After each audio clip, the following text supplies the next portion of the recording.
Hello, I'm Jennifer Hilton, and I'm here with Bettina Roth, who is the leader of the 5 Rhythms Ecstatic dance program called Body, Breath, and Beat.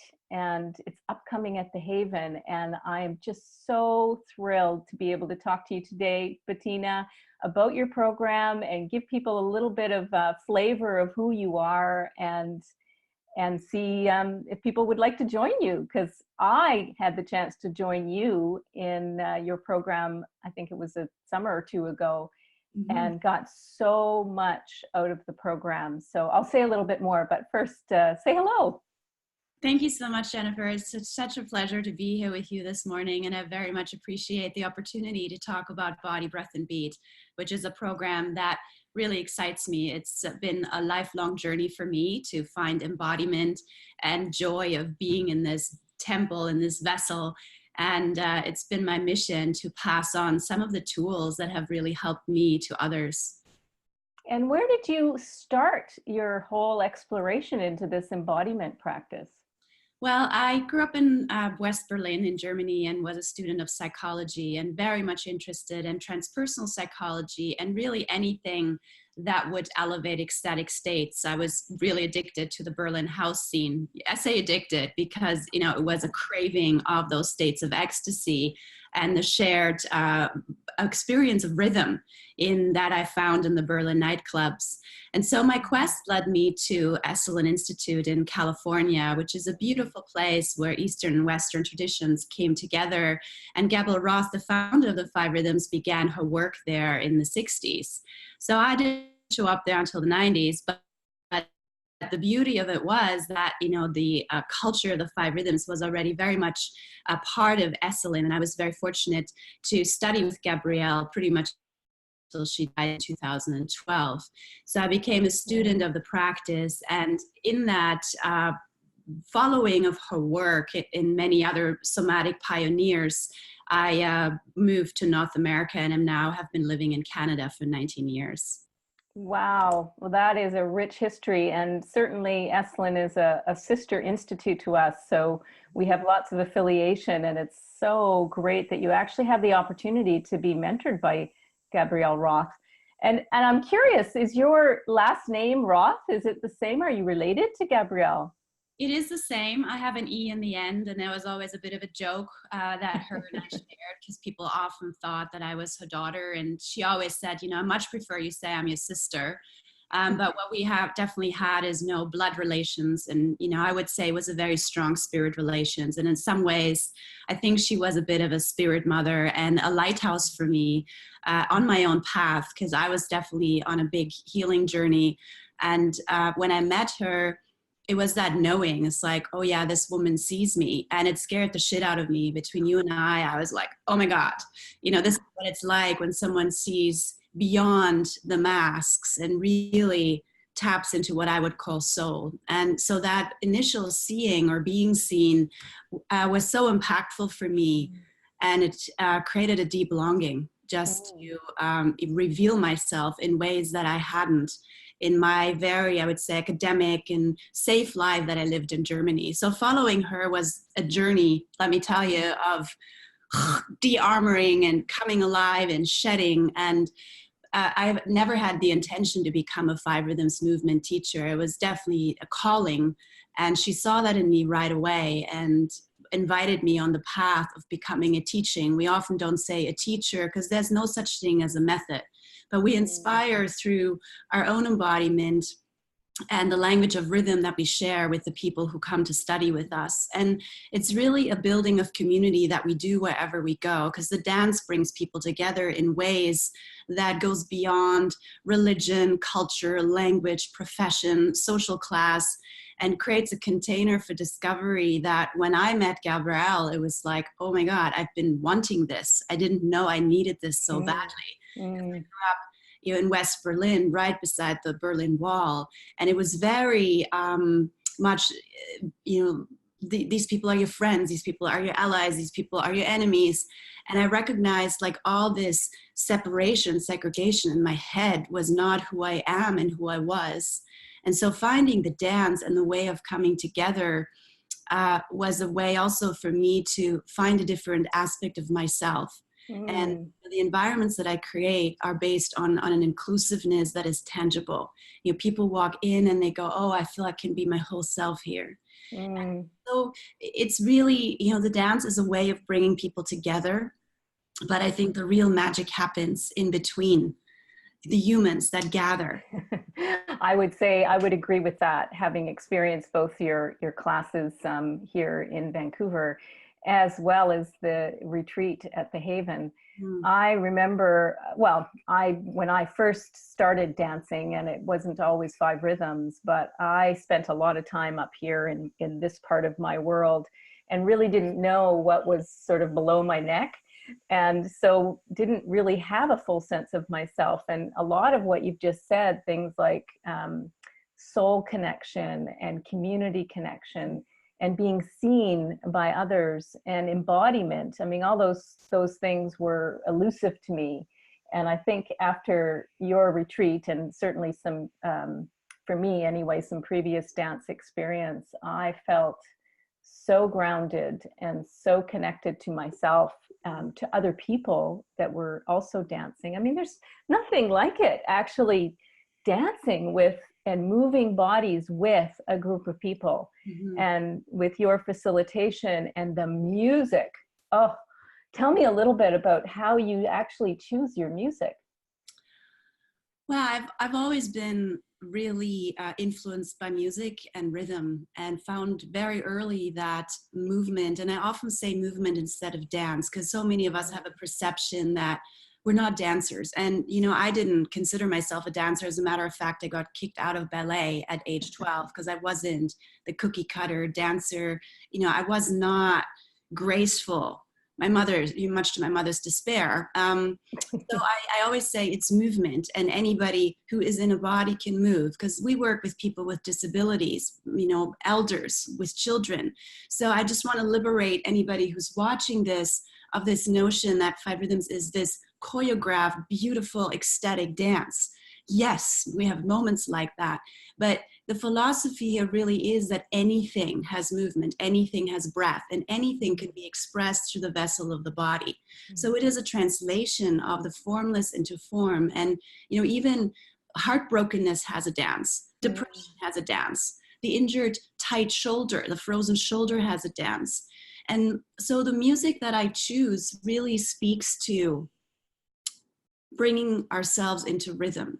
So there's not a specific genre that I say, you know, that is most conducive, but it needs to talk to the body and the psyche. So some people say, oh yeah, your music is so shamanic. And in some ways that is true. And what that means for me is that I choose the music to create a certain energy in the room. And I've been collecting music since I was a teenager, because music for me has always been medicine. It's not just something that we dance to, but it invokes a certain state of being in ourselves.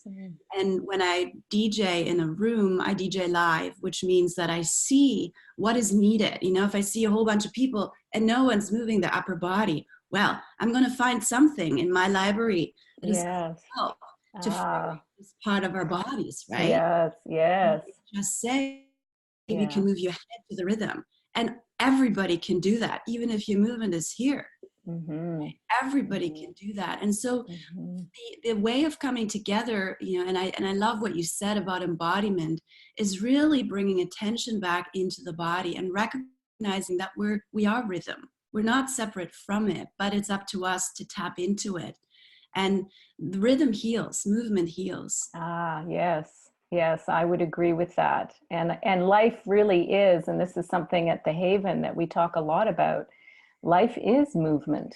You know, when you think about even the smallest minutia of our lives, you know, nothing ever stops. We're always growing, we're always moving. And so to access our greater body awareness and embodiment, I mean, I think that has been what has been most meaningful to me in learning about movement, like 5 Rhythms, and even at the Haven in terms of what we offer in programs.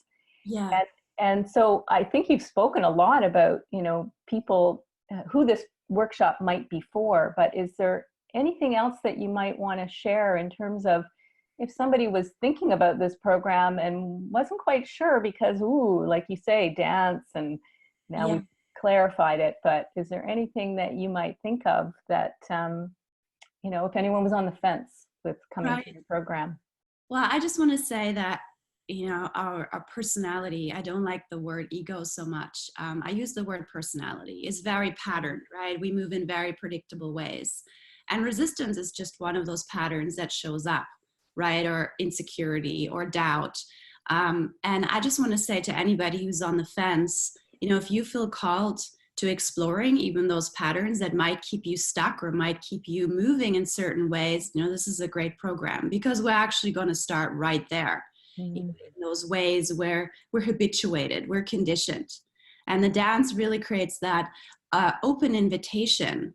Are you willing to drop a little deeper into who you truly are? And, in the Haven model, we talk so much about the wholeness of moving into our wholeness, and the movement programs that I facilitate are so much about that, about reclaiming our birthright, for living healthily and happily and well in our beautiful bodies and hearts. And so my invitation, is really, come if you feel called. And even if you are not, I would say, at your best, right? Sometimes we sign up for programs when we're doing really well, and I always sign up for programs when I'm not, because I know there's work to be done, and I much rather do it in good company and community, and do Yes.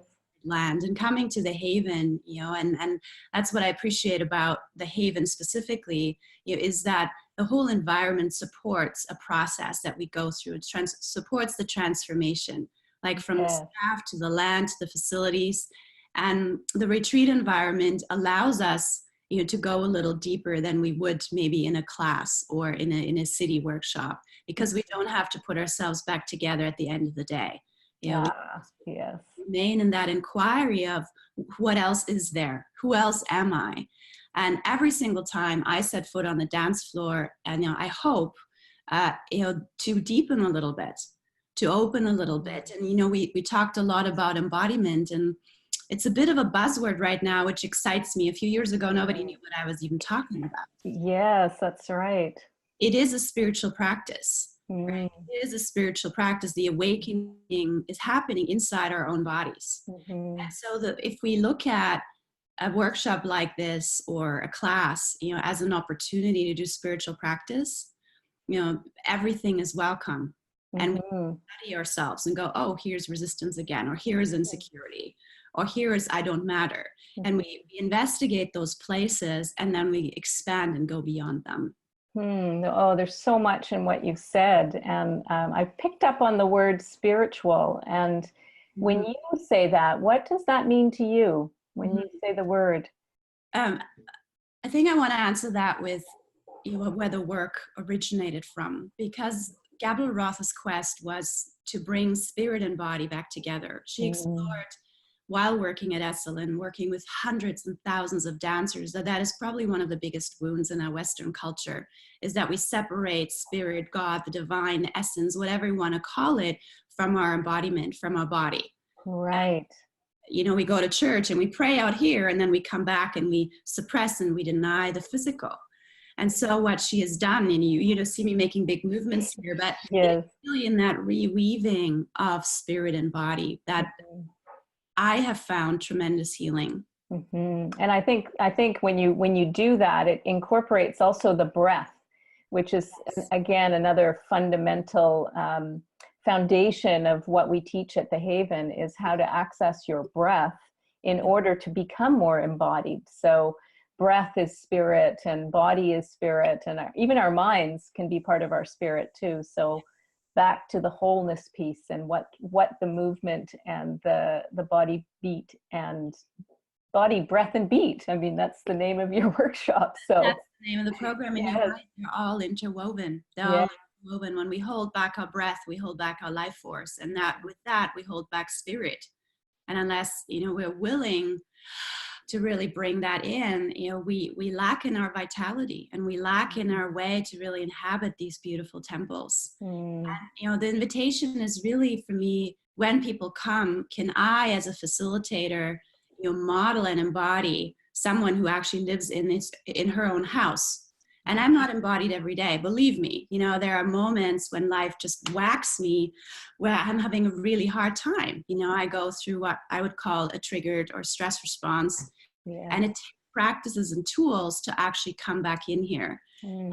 So that's what I'm hoping specifically with this retreat. You know, we are going to be in a more intimate group to support people with specific things that they can take away, exactly where they might struggle. You know, anxiety is one of my biggest teachers. I have a lot of clients that struggle with anxiety and have certainly gone through my own fair share of it. Mm-hmm. And so, you know, for example, with anxiety, to teach specific tools to go, okay, this is what you can do in your body to change your state of mind, to change your emotional state, and change how you show up for yourself and others. Right? Oh, I agree 100%. It's not just the dancing and the ecstasy that I'm interested in, but it's like, how do we, as human beings, you know, live in a place where we are well, where we're centered, where we're in our hearts, you know, where we can be connected to ourselves and connected to each other and connected to the bigger picture. And recognize when we fall out of that, and how do we bring ourselves back? Oh, that's powerful, Bettina. And I so relate to what you're talking about in terms of my experience of your workshop and how I was better able afterwards to access my own inner resources in my body and to bring myself back to that place whenever I've experienced anxiety or stress response, as you have said. So very powerful workshop. And I encourage anyone who's been watching this little video to join Bettina and have the experience of coming home to your body, really in a profound way, with a wonderful facilitator and someone who really knows her stuff. So thank you so much. I really appreciate our time together. Much appreciation and a little movement.